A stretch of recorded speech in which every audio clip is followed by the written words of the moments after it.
তো হ্যালো বন্ধুরা, আগের দিন আমরা বলেছিলামই যে এই মেশিনটা লিক আছে। তো এখানে চেক করেছি, তো এখানে দেখুন, এই যে এই সাইডে চলে আসুন এদের। তো এই দেখতেই পাচ্ছেন,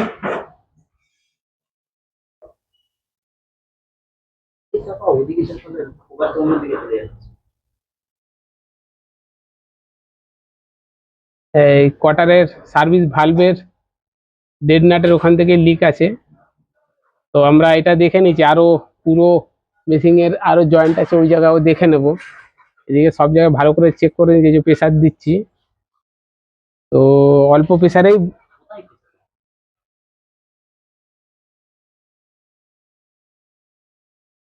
300 প্রেসারের কাছাকাছি চলে গেছে। তো আমাদের এই কম্প্রেসার দিয়ে প্রেসার দেওয়া হচ্ছে। তো এই প্রেসারেই পেয়ে গেছি। তো আরো কোথাও আছে কি লিক, সেটাও দেখবো। তো চলো দেখি। আপাতত একটা লিক পেয়ে গেছি।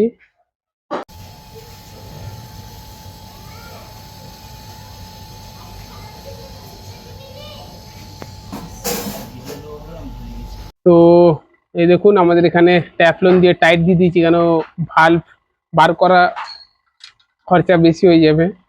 তো আমি এখানে ট্যাফলন দিয়ে টাইট দিচ্ছি, ভালো করে লিক টেস্ট করে নিচ্ছি, ওকে হয়ে গেছে। তো চলবে। তো এখন আমরা ভ্যাকুমে বসিয়ে দিচ্ছি, এই যে ভ্যাকুম মেশিন ভ্যাকুমে।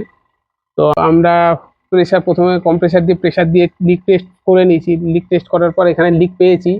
তো এটা ভালভের লিক ছিল, সার্ভিস ভালভে। তো এটা আমরা ভালো করে টাইট করে দিয়েছি। টাইট করে দেওয়ার পর ট্যাপন দিয়ে টাইট করে দেওয়ার পর তো এখানে আর লিক হচ্ছে না। আমরা সাবান জল দিয়ে ভালো করে দেখে নিচ্ছি, সব সলিউশন দিয়ে চেক করে নিচ্ছি, কোথাও লিক নেই। তো এখন আমরা ভ্যাকুমে বসিয়েছি। তো আমাদের ভ্যাকুম এখন স্টার্ট হয়ে গেছে।